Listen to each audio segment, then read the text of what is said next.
ایک سٹوری آ رہی ہے سامنے، ڈراپ سائٹ نے یہ خبر دی ہے اور کہا جا رہا ہے کہ غالباً اسٹارٹ کیا جائے گا کچھ لوگوں کے بدلے، یعنی ادلا بدلا کیا جائے گا اور اس کے بدلے یو کے سے صابر شاکر، شہزاد اکبر، عمران ریاض خان، ان تمام تر لوگوں کی حوالگی پاکستانی گورنمنٹ ڈیمانڈ کر سکتی ہے یو کے کی گورنمنٹ سے۔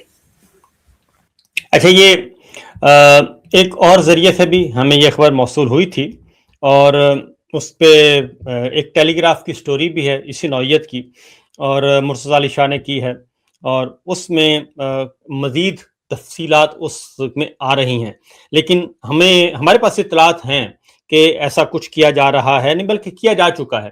یہ ڈیمانڈز صرف کر دی گئی ہیں باقاعدہ طور پہ، اور کہ جی صابر شاکر کو، شہزاد اکبر کو، اور خاص طور پہ عمران ریاض، تینوں، کیونکہ ہم برطانیہ میں مقیم ہیں تو ان تینوں کو ہمیں ہمارے حوالے کیا جائے۔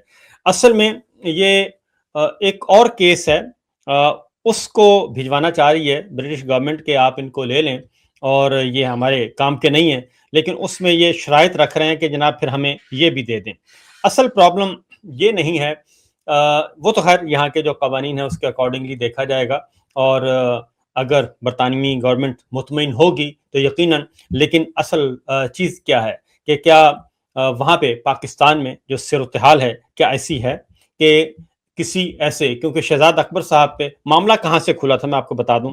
شہزاد اکبر صاحب پہ جب حملہ ہوا اور اس میں جو ہمارے پاس اطلاعات ہیں اس میں ایک گینگ پکڑا گیا اور باقاعدہ طور پہ اس کا چلان بھی ہو چکا ہے سب، اور وہ جیل میں بھی جا چکے ہیں کچھ لوگ، اور کچھ ابھی ضمانت پر ہیں، لیکن وہ معاملہ بہت ہی سیریس تھا، ہینیس تھا، اور اس میں بہت ساری چیزیں جو ہیں وہ انفولڈ ہو چکی ہیں۔ اصل پرابلم یہ ہے، انفولڈ ہو چکی ہیں، اور تانے بانے جو ہیں وہ جہاں پہنچنے تھے وہاں پہنچ رہے ہیں، اور اس میں اس میں بھی ایک باس کا ذکر ہے، اور وہ بھی ایک آرگنائزڈ تھا، ایکٹ تھا، اور وہ جو کر رہے تھے وہ کسی کو رپورٹ بھی کر رہے تھے اوپر، اور باقاعدہ طور پہ ایک واٹس ایپ گروپ بھی تھا، اور اس میں ایک خاتون بھی اس گینگ میں خاتون بھی شامل ہیں، اور کچھ لوگ اس میں جو ہیں وہ دبئی سے آئے تھے اور دبئی رہ کے آئے تھے، اور وہاں پہ بھی کسی نہ کسی سے رابطے میں تھے، کچھ مشکوک لوگوں سے، تو وہاں سے سلسلہ شروع ہوا۔ جو میری اپنی اسیسمنٹ ہے، اب یہ کر کیا رہے ہیں، کیونکہ وہاں پہ جب شہزاد اکبر صاحب کے معاملے میں وہ ساری چیزیں انفولڈ ہوگی، کیونکہ پہلے تو یہ کہا گیا کہ یہ سارے کا سارا فرضی کہانی ہے اور یہ اس میں ہمارا کوئی رول نہیں ہے، وہ کہتے ہیں نا کہ جی چور کی داڑھی میں تنقہ، تو اس طرح کی بات کی گئی تھی،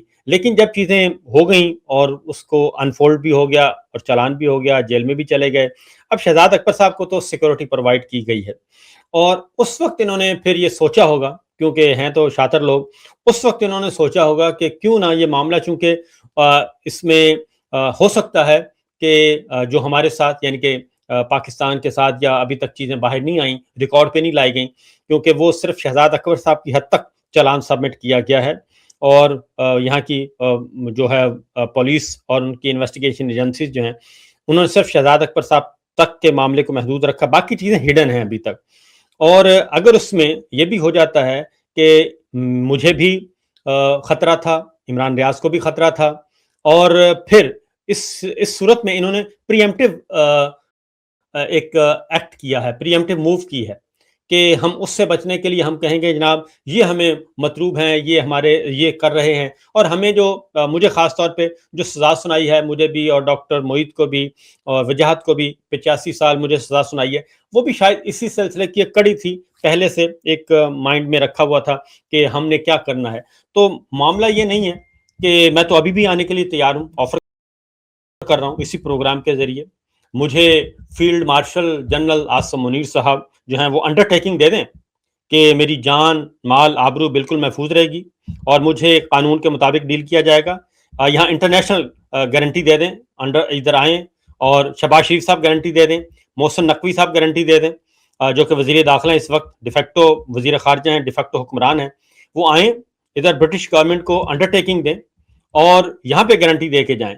تو میں تو آنے کے لیے تیار ہوں، میں تو بالکل کسی قسم کا خدا نہ خواستہ، میں تو پہلے لمحے میں، پہلی فرصت میں پاکستان آؤں گا اور آ کر بتاؤں گا کہ یہ سب کچھ کیا ہو رہا ہے اور کیا ہوا میرے ساتھ۔ تو اس لیے میں اپنی حد تک بتا دیتا ہوں. یہی عمران ریاض صاحب بھی ہیں, وہ بھی کوئی مفرور نہیں ہے, وہ بھی کوئی بھاگ کے نہیں آئے, اور میں بھی بھاگ کے نہیں آیا, میں بھی اپنے ویزے پہ آیا ہوں اور میرے پاس لیگل ویزا تھا, یہ ساری چیزیں. تو بہرحال یہ جب چیزیں کھلیں گی تو بہت حد تک چیزیں کلیئر ہو جائیں گی. اس لیے یہ مانگے, یہ بالکل ان کی خواہش ہے. اور بنیادی مقصد کیا ہے؟ بنیادی مقصد ہے, اور صرف یہی نہیں بلکہ ڈاکٹر محیط کو بھی اور وجاہت سعید کو بھی, لیکن وہ چونکہ امریکہ میں ہیں اور وہاں پہ ذرا معاملات مزید ان کے لیے مشکلات کا شکار ہوتے ہیں, اور یہاں بھی ہیں مشکلات کا شکار. تو آلریڈی جب ایک ریکارڈ موجود ہے, اور میں اپنی حد تک بتاؤں گا کہ عدم موجودگی میں پاکستان میں تھا ہی نہیں, میں تو سعودی عرب میں تھا اور عمرہ کرنے آیا ہوا تھا, کہ میرے پہ اور ارشد شریف پہ FIR درج کروا دی گئی. پہلی 5-6 FIR مجھ پہ اور شہید ارشد شریف پہ درج کروا دی گئیں, اور بلا جواز کروائی گئیں, اور وہ بھی کہاں پہ؟ بلوچستان کے دور دراز علاقوں میں, سندھ کے دور دراز علاقوں میں.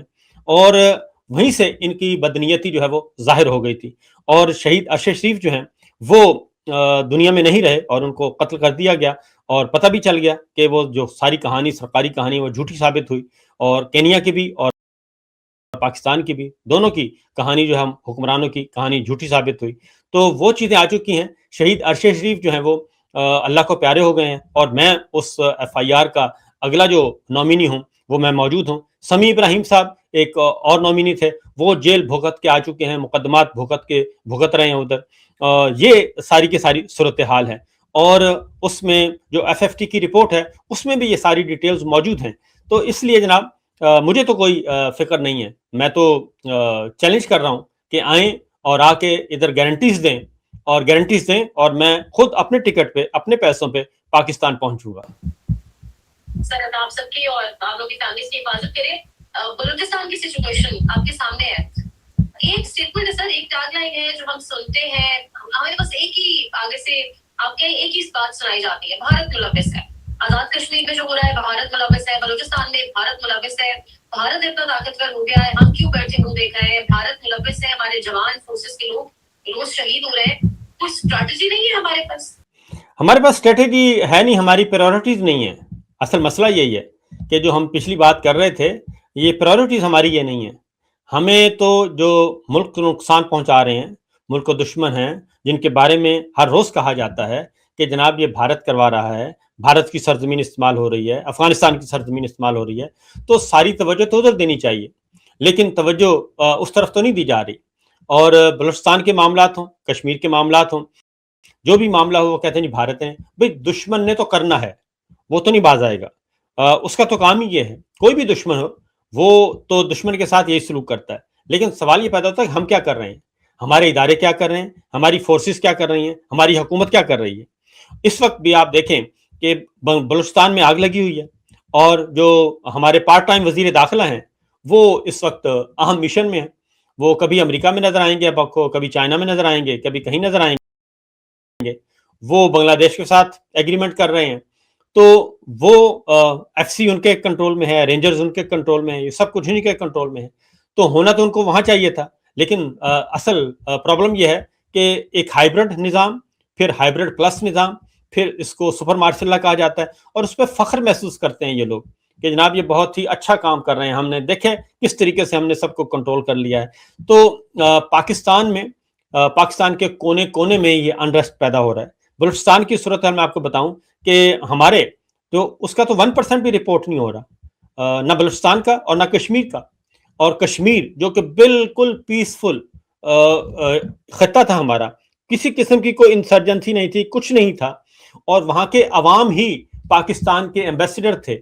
وہاں کے عوام, کشمیری عوام جو ہیں وہی پاکستان کے سفیر تھے, وہی پاکستان کے محافظ تھے, اور وہ ہماری سیکورٹی فورسز کو بھی پروٹیکٹ کرتے تھے. ان کے ساتھ ہم نے کیا کیا, 1 مہینہ 10 دن ہو گئے ہیں, ان کے ساتھ ہم کر کیا رہے ہیں. تو پھر فیلڈ مارشل کو بھی بتایا جاتا ہے اور خط بھی لکھا جاتا ہے, لیکن اس کا کوئی اثر نہیں ہوتا. یہی کام ہم بلوچستان میں کر رہے ہیں. اور بلوچستان میں وہاں کے کل کیوں گئے, کل اس سے پہلے بھی تو جایا جا سکتا ہے کہ اپیکس کمیٹی جو ہے وہ صرف اس وقت اپیکس کمیٹی کا اجلاس ہوگا یا اس وقت آپریشن شروع ہوگا جب ہمارے 40-50 جوان جو ہیں وہ شہید ہو جاتے ہیں, یا ہمارے 40-50 جوان ہمارے سویلین جو ہیں وہ ٹرین کا حادثہ ہو جاتا ہے, ٹرین اغوا ہو جاتی ہے, اس میں مارے جاتے ہیں. تو یہ ایک ریگولر طریقے سے کیوں نہیں کیا جاتا؟ تو یہ پرابلم کیا ہے؟ مسئلہ ایک ہے کہ ہماری ترجیحات نہیں ہیں.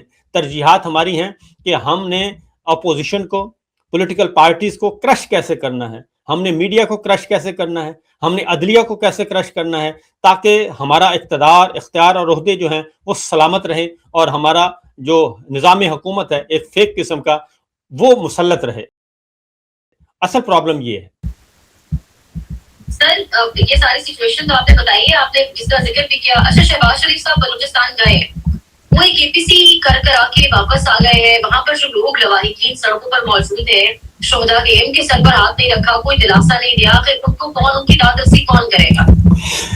دیکھیں, بات یہ ہے کہ ایک تھا پروگرام, آپ مجھے کوئٹہ سے ہی بتایا ہمارے دوستوں نے, کہ پروگرام تو یہ تھا کہ یہ 42 جتنی بھی شہادتیں ہوئی ہیں ان کا ایک اجتماعی نماز جنازہ ہونا تھا, اور اجتماعی نماز جنازہ میں سب نے شرکت کرنا تھی.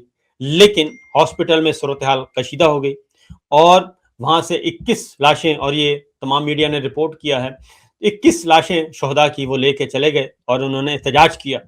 اور اس کے پیچھے ایک دردناک کہانی ہے, اور وہاں پہ یہ کشیدگی تھی, اور شاید اسی لیے شہباز شریف صاحب یا ہمارے فیلڈ مارشل جو ہیں وہ وہاں نہیں جا سکے, اور پھر یہ اجتماعی نماز جنازہ بھی نہیں ہو سکا. اور کل پھر بگٹی صاحب کا پتہ چلا کہ سرفراز بگٹی صاحب کی کوئی معاملات طے ہو گئے ہیں. تو پرابلم یہی ہے کہ ہم پھر بھی کوئی کچھ نہ کچھ شرم حیا کر لیتے ہیں, پھر بھی ہم کہتے ہیں کہ پوری خبر نہ دی جائے. لیکن کیا پوری خبر نہ دینے سے مسائل حل ہو جائیں گے؟ کیا پوری خبر نہ دینے سے صورتحال بہتر ہو جائے گی؟ تو بلیک آؤٹ کرنے سے کیا فائدہ؟ بلیک آؤٹ کرنے سے کوئی فائدہ نہیں ہوگا, بلکہ آپ جتنا بھی, آپ نے پہلے کہا کہ یہ سارا کچھ الیکٹرانک میڈیا کا کیا دھرا ہے, آپ نے الیکٹرانک میڈیا بند کر دیا. پھر کہا گیا کہ یہ ڈیجیٹل میڈیا کا کیا دھرا ہے, آپ نے وہ بند کر دیا. پھر آپ نے کہا کہ یہ سوشل میڈیا کا کیا دھرا ہے, آپ نے وہ بند کر دیا. اپنی ہر ناکامی, اپنی ہر غلط پالیسی کا ملبہ جو ہے وہ آپ لوگوں پہ, عوام پہ, میڈیا پہ ڈالتے رہے. پھر آپ نے کہا کہ نہیں, یہ جوڈیشری ہے جو پاکستان کے نظام کو اور یہ ہائیبرڈ نظام کو چلنے نہیں دے گی, لہذا آپ نے وہ بھی ختم کر دی. تو 5 سال تو ہو گئے ہیں, 3 سال آپ کا ایک ٹینیور ہوگا, 4 سال سے شہباز شریف صاحب 5واں سال ان کا چل رہا ہے, وہ پریمیئر ہیں. تو بھائی 5 سال کون پوچھے گا؟ آپ نے ان سب کو پال پوس کر, مسلط کر کے کیا حاصل کیا؟ کیا پاکستان میں کوئی اچھی خبر ہے کسی بھی ایریا سے, کسی بھی ڈپارٹمنٹ میں, کسی بھی شعبے میں, کسی بھی خطے سے کوئی اچھی خبر ہے تو ہمیں بتا دیں. بس ہم ایک کام کر رہے ہیں کہ ہم دنیا کی صلح کروانے کے چکر میں ہم اپنے ملک کو بھول گئے ہیں. کیا ایران کی لڑائی ہو رہی ہے, ایران حالت جنگ میں ہے, کیا وہ کسی دوسرے ملک میں ثالثی کروا رہا ہے؟ کیا قطر جو ہے وہ یہ کام, انڈیا جو ہے وہ یہ کام کروا رہا ہے؟ وہ بھائی آپ پہلے اپنا گھر تو سیدھا کر لیں, اپنی چیزوں کو. آپ اپنے لوگوں سے بات کرنے کے لیے تیار نہیں ہیں, آپ اپنے رہنماؤں سے بات کرنے کے لیے تیار نہیں ہیں. ان کے لیے آپ نے مقدمات رکھے ہوئے ہیں, جیلیں رکھی ہوئی ہیں, پابندیاں رکھی ہوئی ہیں. آپ دنیا بھر میں کہتے ہیں کہ جناب ہم سے بڑا کوئی ثالث اور مصالحتکار کوئی نہیں ہے, اور اس کا نتیجہ ہم دیکھ ہی رہے ہیں. سر آپ نے جو ساری سچویشن بتائی ہے شاید آپ کی نظر سے گزرا. مصطفیٰ نواز کھوکھر صاحب کہہ رہے ہیں کہ ہمیں دوسری مرتبہ اسلام آباد پریس کلب میں پریس کانفرنس کی اجازت نہیں دی جاتی. اپوزیشن بات کرتی ہے یا بات کرنا چاہتی ہے بلوچستان پہ, وہ دکھائی نہیں جاتی, سنوائی نہیں جاتی, اب بات کیوں نہیں کرنے دی جا رہی؟ یہ ساری سچویشن کو کیسے دیکھنا ہے؟ یہ سچویشن وہی بات ہے کہ جو میں بات پیچھے کر رہا تھا اسی کو آگے بڑھاتے ہیں. کیا آپ آوازیں بند کر کے, پریس کانفرنس ختم کروا کے, لوگوں کو دبا کے آپ کچھ حاصل کر سکیں گے؟ میں پھر کہتا ہوں, یہ 4 سال ہو گئے ہیں, یہ اگلے 40 سال بھی یہ کوشش کرتے رہیں گے, ان کا رزلٹ 0-0-0 نکلے گا. ان کو ایک بھی کامیابی نہیں ملنی, ایک بھی کامیابی نہیں ملے گی, کیونکہ پورا سسٹم جو ہے وہ ایک جال سازی کی بنیاد پہ اور ظلم کی بنیاد پہ یہ قائم کیا گیا ہے. اور سوال ہی پیدا نہیں ہوتا کہ اس جال سازی اور ظلم کی بنیاد پہ کھڑے کیے گئے سسٹم سے کوئی خیر برآمد ہوگا. اس میں کوئی خیر برآمد نہیں ہوگا. اپوزیشن کو بات نہیں کرنے دی جاتی تو وہ بیچارے کہیں نہ کہیں بیٹھ جاتے ہیں. اور باقی تو چھوڑیں, آپ کورٹ رپورٹرز کے ساتھ کیا کیا, آپ اندازہ کریں سپریم کورٹ رپورٹرز کے ساتھ کیا کیا. ان کو سپریم کورٹ کی بلڈنگ سے باہر نکال دیا گیا کہ آپ اندر نہیں آئیں گے. اس سے زیادہ مزے کا پھر انہوں نے کرسیاں لان میں رکھی. آپ نے وہ پولیس بھیج کے کرسیاں بھی اٹھوا لیں کہ نہیں یہ کرسیاں بھی آپ کے لیے نہیں ہیں, آپ نیچے بیٹھیں. تو اور وہ بھی ہمارے کورٹ رپورٹرز بھی اکثر جو ہیں وہ بیچارے لائک مائنڈڈ تھے, حالانکہ لائک مائنڈڈ کورٹ رپورٹرز تھے, ان کے ساتھ بھی یہ سلوک ہے. تو اس کا مطلب بڑا واضح ہے کہ مستقبل کا جو ارادہ ہے ان کا, کیونکہ ہر ناکامی پہ یہ بجائے اس کے کہ اپنا محاسبہ کریں, اپنی اصلاح کریں, یہ ہر ناکامی کے بعد ایک نئی فسطائی اقدام کر دیتے ہیں اور طاقت کا ایک نیا استعمال کرتے ہیں, جس کا نتیجہ پھر وہی نکلتا ہے. یہ ساری چیزیں ہو رہی ہیں ملٹی پلائی, اور ان سب نے پھٹنا ہے, اور وہ کب پھٹے گا, کب لمحہ آئے گا, وہ پھر پتہ نہیں چلتا ہوتا. وہ پھر 15 سال کا حسینہ واجد کا جو اقتدار تھا وہ صرف 7 دنوں کے اندر اندر ختم ہو گیا تھا, صرف 7 دنوں کے اندر اندر. تو اس لیے وہ لمحہ کسی بھی لمحے آ سکتا ہے. اس میں کوئی راکٹ سائنس نہیں ہے. پولیٹیکل سائنس کے اور سوشل سائنسز کے بھی کچھ اصول ہیں جو کہ ہر حال میں ہونے ہیں. سر, پاکستان تحریک انصاف کو کہا جا رہا ہے 2 ٹکڑوں میں تقسیم کرنے کی کوشش ہے. اب ایم کیو ایم طرز کے اوپر, جیسے M Q M London, M Q M Pakistan کی, ساتھ ہی ساتھ حلیمہ خان کی گرفتاری کے پلان کو بھی کہا جا رہا ہے ترتیب دے دیا گیا ہے. کیا نظر آ رہا ہے آپ کو؟ دیکھیں M Q M London, M Q M Pakistan. M Q M Pakistan کی کیا حیثیت ہے؟ ایم کیو ایم پاکستان کی حیثیت یہ ہے کہ سارے فارم 47 ان کو دینے پڑے, اور وہ ساری کی ساری جو ہے وہ اس وقت ووٹ بینک پاکستان تحریک انصاف کے پاس ہے. اب یہ آج سے نہیں کر رہے, یہ میرا خیال ہے کوئی 80 سال سے یہی تجربات کر رہے ہیں کہ آپ نے پولیٹیکل پارٹیز کو توڑنا ہے. پولیٹیکل پارٹیز سے کیوں خوف زدہ ہیں؟ یہ نیب سے شروع ہوا تھا. پہلے سب سے پہلے نیشنل عوامی پارٹی پہ پابندی لگی تھی خیبر پختونخوا میں, صوبہ سرحد میں اس وقت, اور اس کے بعد پھر وہی نیشنل عوامی پارٹی آج تک موجود ہے, اور چوتھی نسل ان کی اس وقت پالیٹکس میں ہے.